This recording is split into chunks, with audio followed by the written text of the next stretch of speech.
When you talk about loving ourselves, we have to talk about burnout and being overwhelmed because we often jump straight into productivity, boundaries, or time management.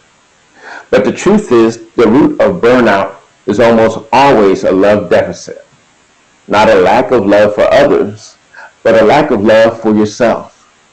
Burnout begins when you stop treating yourself like someone worth protecting, worth resting, worth listening to, and worth caring for. And being overwhelmed is not just a scheduling issue, it's a self-worth issue.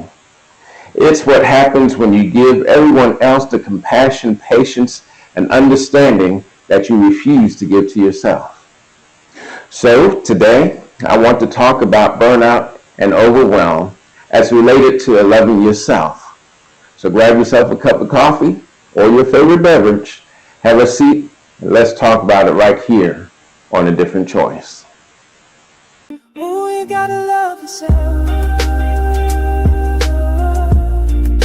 Yeah, you gotta love yourself. Hey, you gotta love yourself. Just letting you know, you got to love yourself. When we talk about being overwhelmed and burnout, we're not talking about a dramatic collapse. We're talking about the quiet, subtle erosion that happens when capable people carry more than they're designed to carry, and they carry it for longer than they're meant to carry it. Burnout rarely announces itself with fireworks. It shows up in the slow leak of energy, the thinning of patience, the dimming of creativity, and the quiet sense that you're functioning but not flourishing. When you're overwhelmed, it's not a sign of weakness, it's a sign of misalignment. Your load has grown heavier than your limits. Most people don't burn out because they're irresponsible. They burn out because they're over-responsible. They say yes because they care. They take on more because they want to help. They stretch themselves because they want to be dependable. But don't you know that every yes is a withdrawal from your emotional bank? And eventually the account runs low. The cycle usually begins with good intentions. You say yes to opportunities, yes to people, yes to needs and expectations. But then you start carrying things that don't belong to you. Things like other people's emotions, other people's emergencies, and other people's timelines. You call it being responsible, but what you're really doing is overfunctioning. As the load increases, your margins shrink. That means you sleep less, you breathe less, you laugh less, you start operating in survival mode, still moving, still producing, but not grounded and not present. And then burnout arrives, not as a dramatic breakdown, but as numbness, disconnection, and exhaustion that rest alone can't fix. The deeper truth is that overwhelm is rarely caused by the workload alone. It's driven by internal narratives. Some people carry a savior complex, which means they say, if I don't do it, everything else is going to fall apart. But for many, overworking becomes a coping mechanism, a way to avoid feelings, conflict, and vulnerability. And burnout isn't just about tasks, it's about the stories we tell ourselves. It's about why we must keep going. But the shift begins when you realize that you are not responsible for everything. You can be committed without being consumed. You can be excellent without being exhausted. You can be generous without being drained. The goal is to move from overwhelm to ownership, choosing instead of reacting, and prioritizing instead of pleasing. In other words, carrying what's yours instead of carrying everything. So, how do we break this cycle? How do we get over being overwhelmed and burnt out? and begin to heal ourselves and love ourselves? Well, I'm glad you asked, because I do have some practical tools that can help you break the cycle. Just think of yourself carrying a tool belt, and these are some of the tools that you want to carry in that belt. The first tool is deceptively simple but incredibly powerful, and this is what we call the 3 things rule. Listen, people wake up with a mental list of 20, 30, sometimes 50 things that they feel they need to do in this day. That list lives in the back of their mind, and it's sounding, and it's buzzing, and it's pressuring and distracting. And the problem isn't that the list exists. The problem is that the brain treats every item on the list as equally urgent or equally important. That's where overwhelm begins. But the 3 things rule interrupts that chaos. It forces clarity and asks you to step back and say, out of everything I could do today, everything that I have to do today, what are the 3 things that actually matter? The 3 things that matter the most. Not the 3 things that are the loudest. Not the 3 things that make other people happy. But the 3 things that move your life and your work and your well-being and move it forward in a meaningful way. When you choose your 3 things, something shifts. Your brain stops spinning. Your energy stops scattering. You stop reacting to everything and start directing your day. And here's the beauty. When you focus on 3 things, you almost always get more done. Not because you're working harder, but because you're working with clarity. You're no longer trying to win a race with no finish line. You're running towards something specific. So tool 1 is something that you need to keep in mind, the 3 things rule. Now, if tool 1 gives you clarity, this next tool is going to give you insight. And it's called the energy audit. And it's one of the most eye-opening exercises you can do when you're trying to break the cycle of overwhelm. See, most people track their time, but very few track their energy. And the truth is, time is not your real limitation. Energy is. You can have 8 free hours and still feel incapable of doing anything meaningful if your energy is depleted. The energy audit helps you understand why. The idea is simple.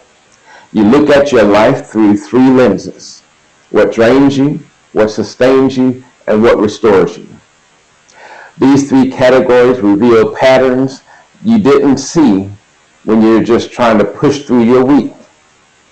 But when you identify what drains you, you start noticing the tasks, the environments, and even the conversations or people that quietly pull life out of you. These aren't always bad things, they're just costly things. And when you don't name them, they accumulate until you're exhausted without knowing why. Then you look at what sustains you. These are the neutral activities, the things that keep you functioning but don't necessarily fill you. They're necessary, but they're not nourishing. Most people live their entire lives in this middle zone, doing what keeps them going, but never doing what brings them back to life. And then the third one, finally, is your identity. That's what restores you. These are the activities that refill your emotional, mental, and physical tank. They're the things that make you feel like you again. The problem is that when people get overwhelmed, the first things they cut off are the very things that restore them. They stop doing things that give them energy, and they wonder why they feel empty. But the energy audit brings all of this into focus. It shows you where your energy is leaking, where it's being maintained, and where it's being renewed. And once you see the pattern, you can make intentional adjustments to change things around. as far as losing energy. Now, I have another tool that you put in your tool belt. That was two, and this is tool number 3. And this tool is called the healthy no. And for many people, it's the hardest tool in the tool belt to practice. Not because they don't understand it, but because they've been conditioned to believe that saying no is selfish, rude, and unkind. But the truth is, burnout doesn't come from what you can't do. It comes from what you won't stop doing. And the healthy no is how you stop the slow leak of energy that comes from overcommitting. A healthy no is not about shutting people out. It's about honoring your limits. It's about recognizing that every yes has a cost. And if you don't count the cost, you will end up paying with your peace, your time, and your well-being. And here's the key. A healthy no doesn't have to be dramatic. It doesn't require a speech or even an apology tour. No, it doesn't require that. Sometimes it's as simple as, I can't commit to that right now, but thank you for thinking of me. Or, that won't work for my schedule this week. Or even, I can't handle that right now. These are phrases that are respectful, clear, and honoring. They protect your energy without damaging your relationships. And if for some reason it does damage your relationship, you might want to reevaluate that relationship. But when you start practicing the healthy no, something powerful happens. You begin to reclaim your time. You begin to reclaim your focus. You begin to reclaim your emotional bandwidth.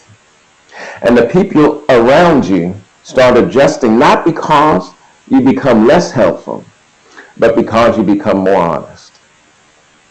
You stop living reactively and start living intentionally.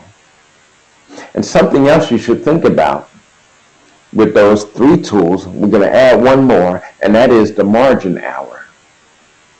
What is that? The margin hour is 1 hour a day with no output, no expectations, no producing, no performing, no problem solving, no let me knock this one out. No, none of that.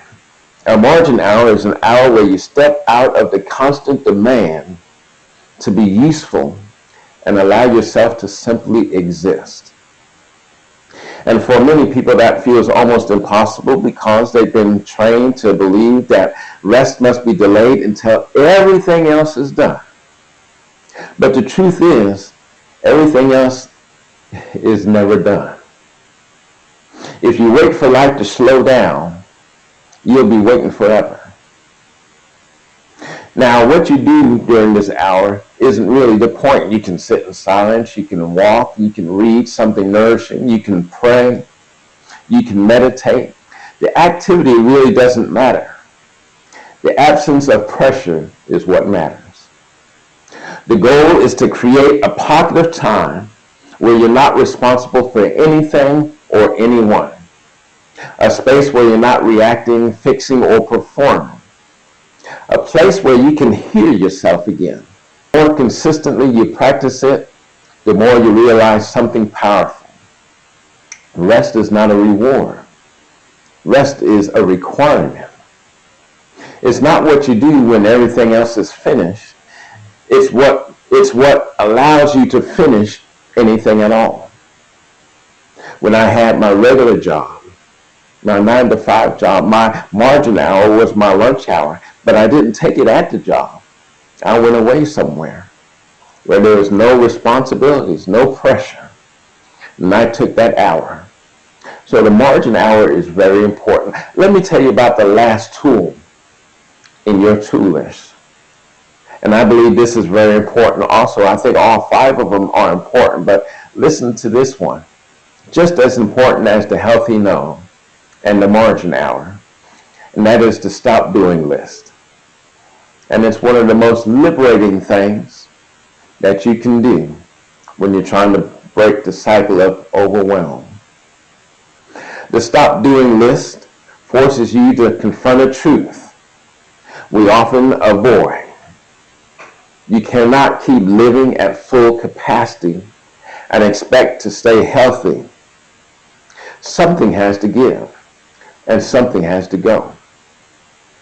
Something has to be laid down, and the moment you start identifying what no longer serves you, you begin to create space for what actually matters. See, this tool asks you to look at your life and name the things that drain you, distract you, and derail you. And then intentionally, that means on purpose, move them. It might be a habit that eats your time. It might be a responsibility that you took out of guilt. It might be a role that you've outgrown. How many times have we been doing things that no longer matter?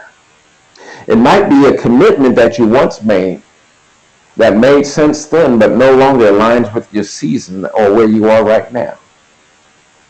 It might even be that internal expectation, like perfectionism, people-pleasing, or the belief that you must always be available.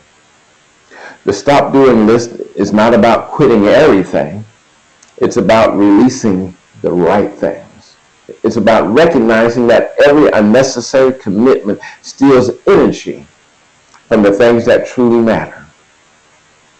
It's about giving yourself permission to evolve. It's also about acknowledging that you are not obligated to maintain a version of your life that no longer fits to who you are becoming.